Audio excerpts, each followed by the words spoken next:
we see the light because the potential, like the drivers, when they are fully focused, they're driving good. They feel the car and the car is good. But it's still not there all the time. That's the end. That's over, yeah. Yeah, he's going to retire the car. Okay, we are the champions, but we are also new with this car, new with this team. Let's work hard to improve.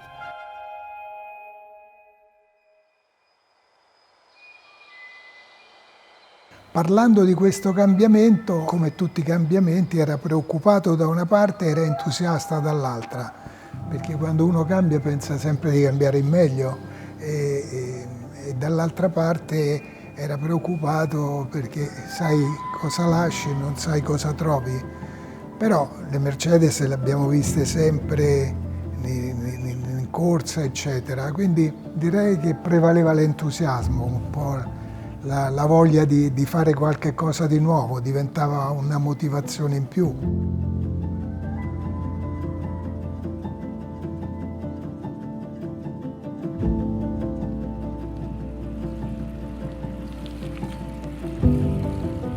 It's just cycling. Unfortunately, it takes too much time, otherwise I would do it every day. It's just I do it for racing because it makes me feel better in the car, but it was just so satisfying just going up and then reading your numbers that get better and doing a climb of an hour and 20 minutes and it's just unbelievable. You reach the top and it's your goal of the day is to go up there and in a strong performance, and that's like for me like racing. So when I'm at the track I do my job and I'm fast, I kind of have the same feeling at the end of the day, so that's why I do it. Parte come al solito è molto schematico, è molto pragmatico nella sua attività, quindi ha un metodo che applica in tutte le cose che fa e quindi questo metodo normalmente gli dà ragione, nel tempo riesce ad ottenere risultati. Quando non li ottiene è chiaro che si preoccupa e dice qui c'è qualcosa che non funziona. Honestly, I don't think about racing after a race weekend because the more you think about it, the more frustrated you get, and usually there might be from one race to the other a month and a half, and if you think about it every day, you arrive at the next race and you still do the same mistakes, and I try to fix my mistakes and try to get better, but in all that time from one race to the other, it's useless to think about it and get frustrated even more. Sì, perché ho visto quando ha cominciato a guidare non era la storia così semplice come pensava, perché è una macchina totalmente diversa dalla Ferrari che guidava. Quindi l'ho visto che però faticava, cioè mi diceva sì, miglioro, eccetera, però non mi sento ancora di poter dare il massimo che posso dare io. So it just takes time. It's not just you plug and play. It's we as drivers have to adapt to a really fast car, and that is what it's going to take more time because the car is a really fast car. It's just us that we have to get better at driving it. The mistake we did in Imola is we tried to change the car to look like a Ferrari, and that was not the best thing. Per lui era un po' una responsabilità, essendo un po' il professionista, tra virgolette, della situazione. Però ho visto che era contento di come guidavano i suoi compagni. È lui che non è mai contento di come guida se stesso, lui pensa sempre che avrebbe dovuto fare meglio. I think I have, as I said, gold and platinum drivers are really kind of in charge of the whole picture. For sure, if they see me relaxed and in control of the situation, it kind of reflects on how they feel. And in Imola, I was not feeling at my top level, and I think my goal is in Paul Ricard to feel better with the team and give them more positive, let's say, vibes going towards the race, because that for sure makes him feel more calm and relaxed, and that's what they need. Gli vorrei dire di essere più consapevole di se stesso, di quello che è il suo valore, che non deve per forza dimostrare, non ha più molto da dimostrare. Lui è quello che è, deve lavorare perché non si finisce mai di migliorare, però senza l'ansia, diciamo, della prestazione, perché ormai lui ha una mentalità da professionista, ha un metodo di guida e i risultati si vedono, perché è un buon, credo che goda di una buona considerazione come pilota. Poi ci saranno i fenomeni, per carità, però lui, diciamo, ecco, quello che vorrei consigliargli: guida sereno, guida tranquillo, perché sta andando bene.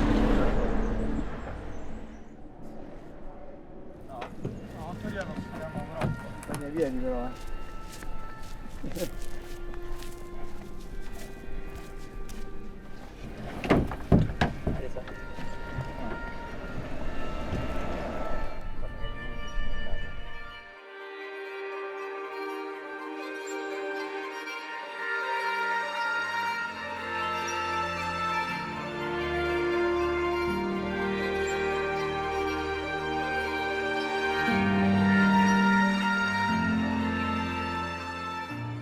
Secondo me uno dei problemi principali che c'è venuto da Imola è che tutti siamo partiti con, e dico tutti, dobbiamo vincere. Non è così, cioè non è che abbiamo cambiato macchina, abbiamo cambiato team, funziona tutto il nostro pacchetto, ma non bisogna partire, dobbiamo vincere. Perché alla fine... Cioè, No, perché anche gli altri non è che stanno esatto, là a passeggiare. Esatto. No, perché poi alla fine abbiamo, che ne so, Chris per esempio ha fatto un po' di... non era tranquillo, non era come il solito, e quindi non ha guidato come lui guida di solito, che poteva andare veramente forte. Io idem pure. John pure ha fatto... Tutti e tre. John Capito? non È ha mai andato fatto- fortissimo al bronze test, che era tranquillo, poi quando c'è stata la performance, ok, adesso è qualifica e gara, era un po', non voleva sbagliare, perché? Perché c'era in testa solo la vittoria. E perché Quindi- era arrivato primo al bronze test, però. Poi era prima al bronze test, quindi c'è stato tanta ansia di prestazione, quindi dobbiamo partire più liberi di testa e focalizzarci sessione per sessione. No? Certo. Pure te più tranquillo. Sì, però Cazzo, avrei tu- acquistato più tranquillità con magari più giorni di test prima, come comunque macchina nuova, team nuovo, nazionalità diversa Sì. del team, non è proprio facile. Sì, però nessuno ti sta giudicando, capito? No, Come però tutti sai gli altri. bene che io ho la responsabilità di tutta la squadra, più o meno, quindi se sono nervoso io, gli altri si innervosiscono ancora di più. Infatti, quindi a Paul Ricard Basta. reset. Zen. Reset. Allora, reset ti rinfresco un po'. No! Dai.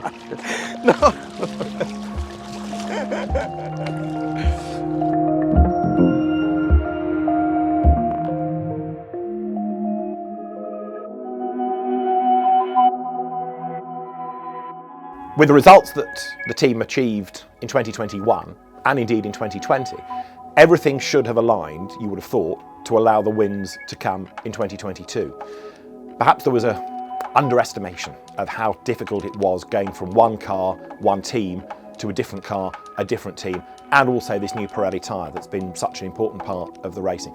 And of course, from the outside, fans are looking at this thinking, well, those guys were winning last year. What's going on this season? Perhaps not really totally understanding just how different it is.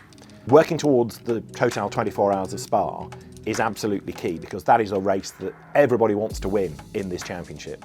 With 3 hours of Imola, with 6 hours of Paul Ricard, with the 2 1-hour races in Manicourt and Brands Hatch, the team is far better placed early season than it was at the very start of the year, because that file of data is now like a phone book.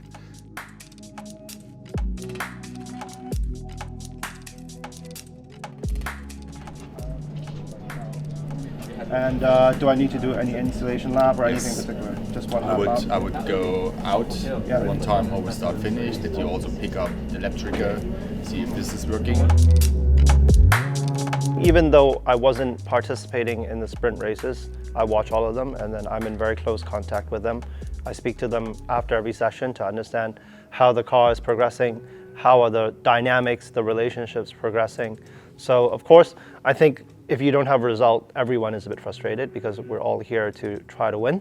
So not only from the driver standpoint, but also from the team standpoint, everyone started, I guess, to feel a little bit frustrated because everyone's trying extremely hard.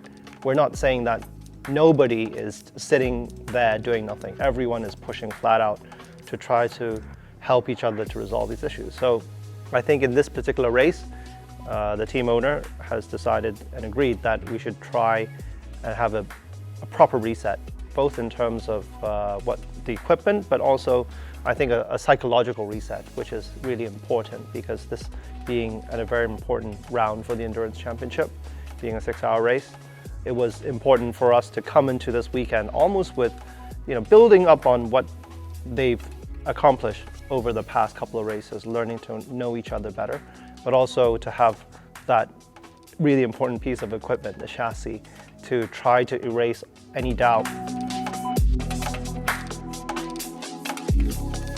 So we said probably the best reset point is like if we build a complete brand new car, and then to have everything all set up properly, then we know mechanically that they don't have that in their head, so we can clear that out of head. So then we made that decision just over a week ago. But we said, I'm sorry guys, that we need to rebuild this car. So it was built within a week. They have to work flat out day and night. Yeah.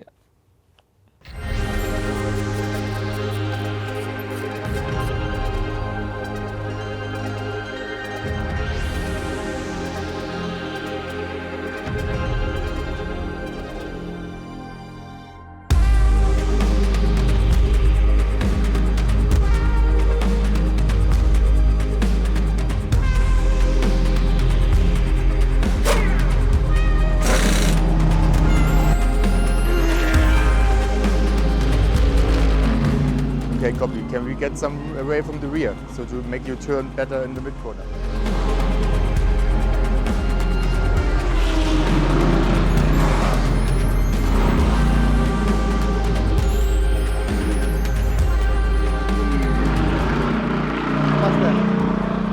And he wants more. No, he said just it wasn't much more. I don't think it's so much that we've lost the fire or the desire to do well. I think once you had a few consecutive weekends of similar results and chasing something which you don't seem to be able to cure, it's difficult to remain positive, for sure. This is why this whole reset with a new car or a new chassis has been so important, because I really think it's been you could say, a reignition of that sort of fire and drive, and now we feel, okay, maybe we have a competitive car again. I think now there's just more pressure on ourselves to do better and more pressure on the engineering team and the mechanics to perform as they should, make sure pit stops are correct, but there's no other reason why we shouldn't have a good result this weekend.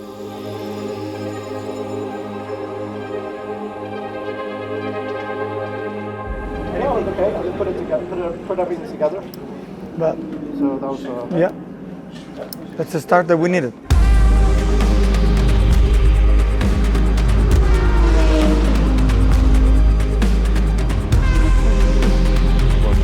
So same than Jonathan, also similar, a little bit quicker. That's where Jonathan loses the most. But then on the, let's say, out lap, he was 2 or 3 tenths almost until here. Quicker. Yeah. So according to telemetry, so I have to see the data on telemetry. Sounds a good session. I also need to collect more data. So we are just discovering this car, discovering the pace, the driver that can have during the race, during a long race with this car. So I don't have the answer now, and that's why we are in this moment. We need to collect more data. We need to be present in every lap they do in order to collect information and to analyze it, to get better. So I don't like to predict because we can't. It's the first year, second race, long race. We are here just to learn. I start very aggressive on the front, in for fast on the splitter rake. So that is like when you turn in, the car goes. If you can handle the rear which some DTM drivers can and stuff, it's fine. No, it's getting better. No, I know. What I mean is, boat. yeah, but it feels different. As in, even it just. The brakes are okay. Yeah, the brakes. It's soft. I think step by step, getting better, more drivable. Decent first session. We achieved what we basically want. The car is in one piece. We have some infos. Everybody can say a little bit about the car. Even for Chris, it was just one flying lap. Yeah, but unfortunate in the beginning of the session due to a long red flag and full course yellow for Eddie, just to not be able to continuously driving what we actually wanted. But yeah, maybe Eddie, you can review what your initial comments are on the car, and then what changed when we did the change. To work with someone in such a difficult championship without knowing his, let's say, background, and we need to trust each other more, and we need to know each other more, I think, more than the trusting. I mean, he needs to know me, what I really like and what I don't like, and he also has to understand that us as three, as pairing, we've been together all this time, succeeding in the same, let's say, category. So what I feel is what they're gonna feel in a different way, but I'm also sure that I really have to get to know the Mercedes much better than what I do now. It's so different from the Ferrari. So like I said, it's gonna take time, and you cannot buy time, you have to be on track. So.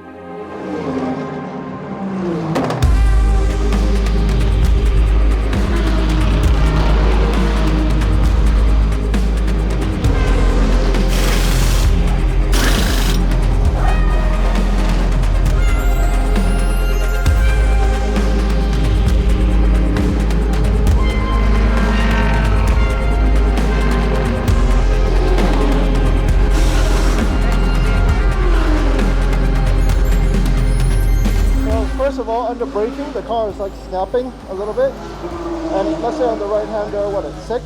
Yeah. It's like, all I hear is like, blah, blah, blah, blah, blah, blah, blah, blah, blah, blah, Maybe there's maybe there's pickup in the arches smacking. Yeah, but we just changed the set of tires.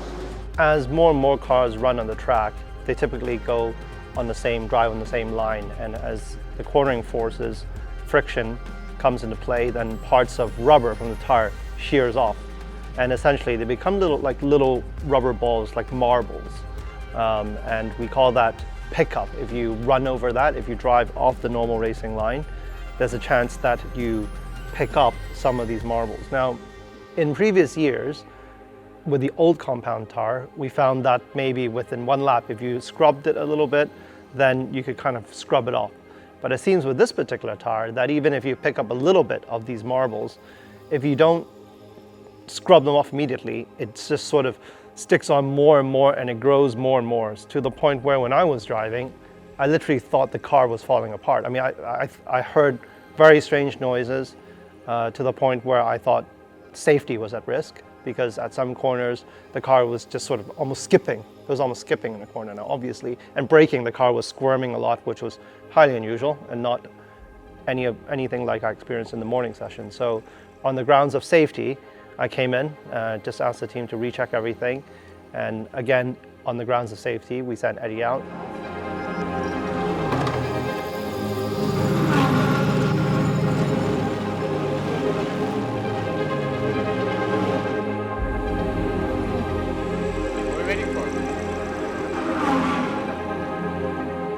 New for this year for the team as well isn't just the car, it's a brand new Pirelli tyre. And lots of the teams, lots of the drivers are saying it's really hard to get on top of. And the slightest change in conditions, whether it's the temperature of the day or whether it's just a little bit of oil on the circuit or a little bit more rubber down, can radically change it. A day's testing, you could leave thinking, this car is perfect. Come back the day after, temperatures might be 5 degrees different. It feels like a different beast altogether. So there's learning about the new tyre, as learning about the new car, as much as learning about a new team. There's a lot to learn this year.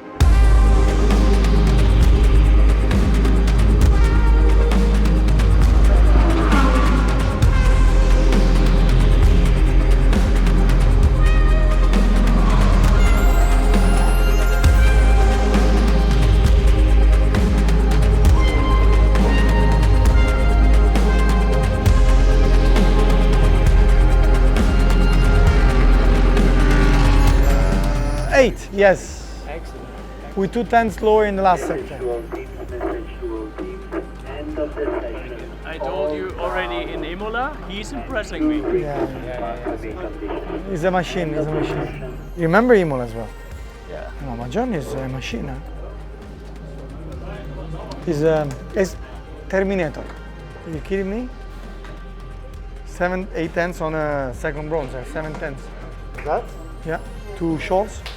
You're gonna see. Yeah, sure. That's pretty impressive. Sorry? Pretty impressive. Yeah. After we've endured a relatively tough start to the season, it's good to see that finally there is some light.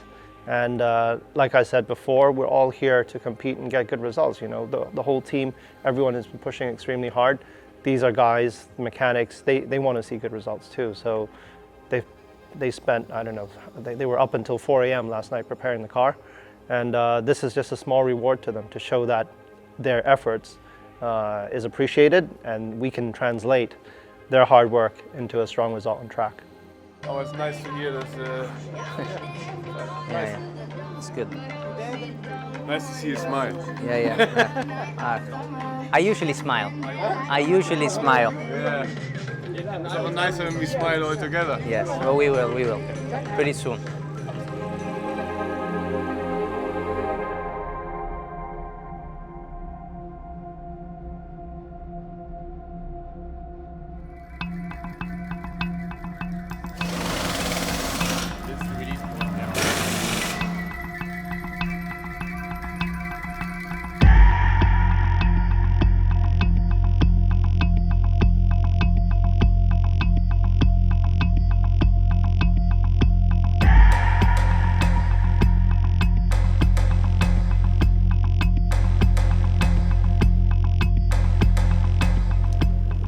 Hai ancora un altro giro, Eddie. Finisci questo e ce n'è un altro.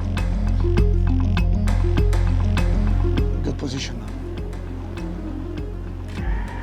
54.8. Yeah, okay. Yes.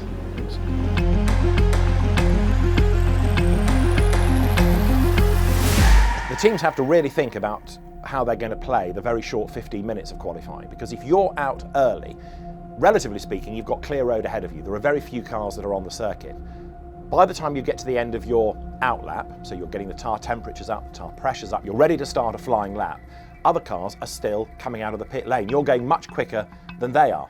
And by the time you get to the end of a qualifying lap, an early qualifying lap, you're absolutely flat out. You're on it. There are other cars still starting their first qualifying lap. They're completing the out lap. Your pace is much, much better than theirs. And if you encounter one of those slower cars right at the end of the lap or in a slow corner, a tight corner, then you're done for. Eddie Cheever was hurt by that at Paul Ricard just because he came across a car in the wrong place at the wrong time. Eddie was ahead in a qualifying run. The net result, the lap effectively is wasted.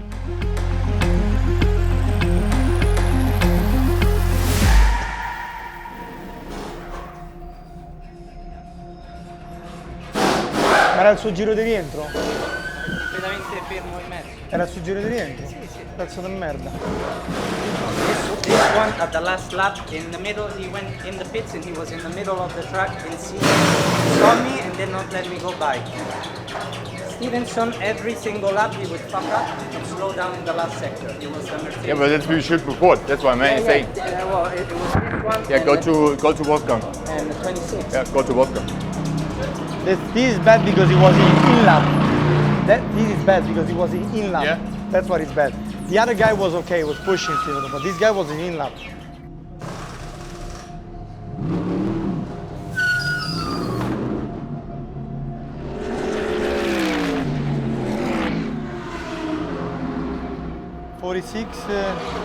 Nico Muller. They're all good. They're all good. So he has to stay there. All surrounded by really good drivers. Bravo! Bravo! 5-7. Good. Very last lap. The car in front of you, when you open a lap, if he's a pro, you can stay on his ass. No worries, because if you try to open the gap, someone tried to overtake you. Good. Destroyed the tyres on my second lap. I had I think a good sector 1. and then senior, sideways, next one, sideways. Yeah, and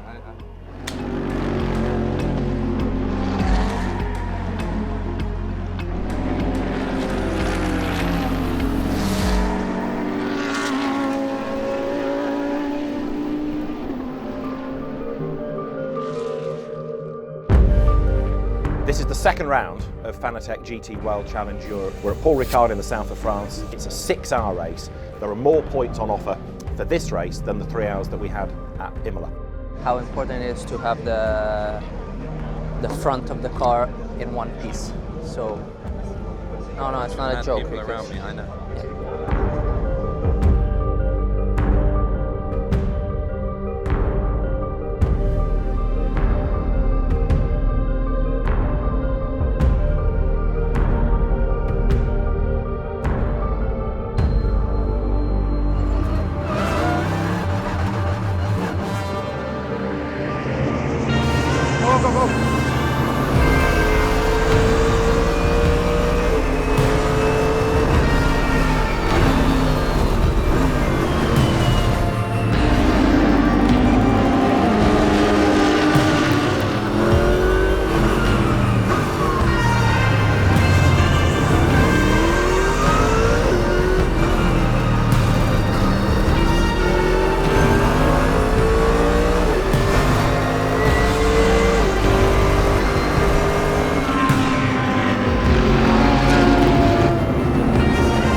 He's actually trying to drive a little bit below the limit because when he pushes a little bit more, she's live.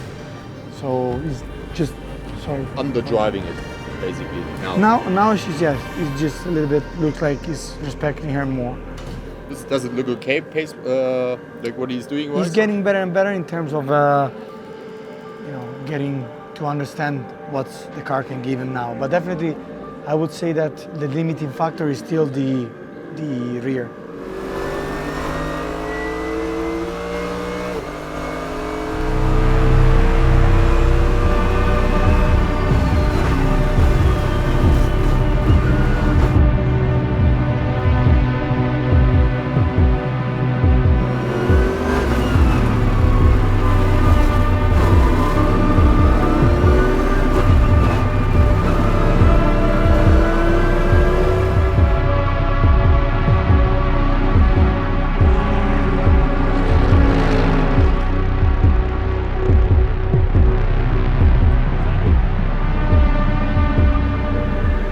Non serviva. What about his pace? It's getting slower and slower. Yeah.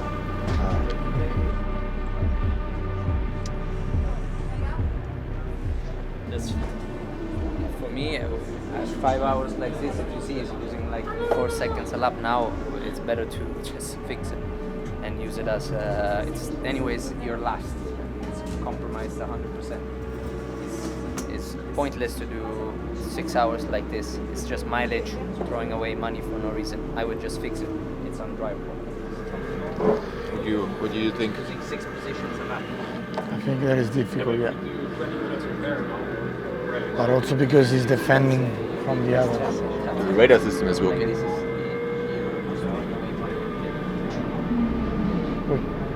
We have to keep going for sure, and maybe.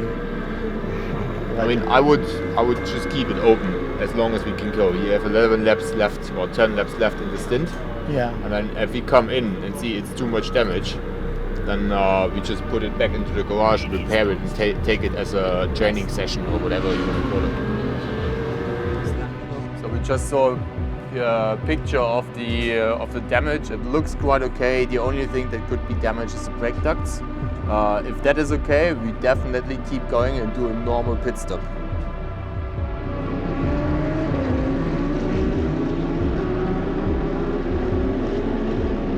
So lap times are stabilized, so I think it looks quite drivable. So if there's nothing from the technical side and also from the brake ducts and stuff, we should at least try to continue without a major repair.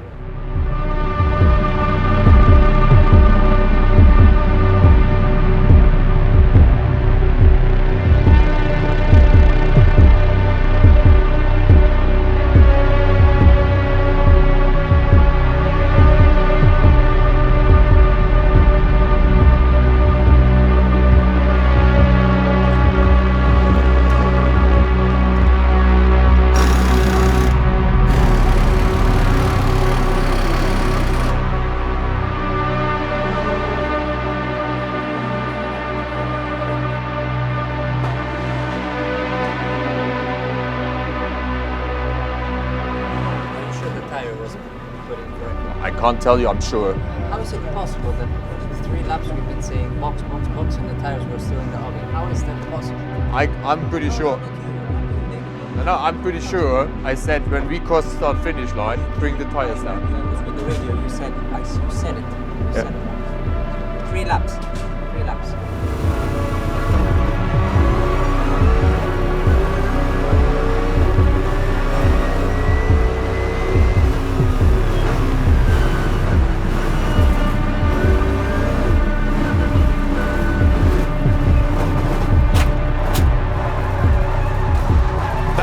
No, it's Bankler, and he's tripped over in Sky Tempesta Racing Mercedes. And inside as well. It's not going anywhere, is it? Was the rear? He spun and then he got him. Yeah, he spun. I was sure that the rear right was because I'm not sure it was tight. Mi sa che l'hanno stretta con la posteriore destra. Been a really tough season this for Sky Tempesta Racing because of the adaptation, for want of a better word, to a whole new car.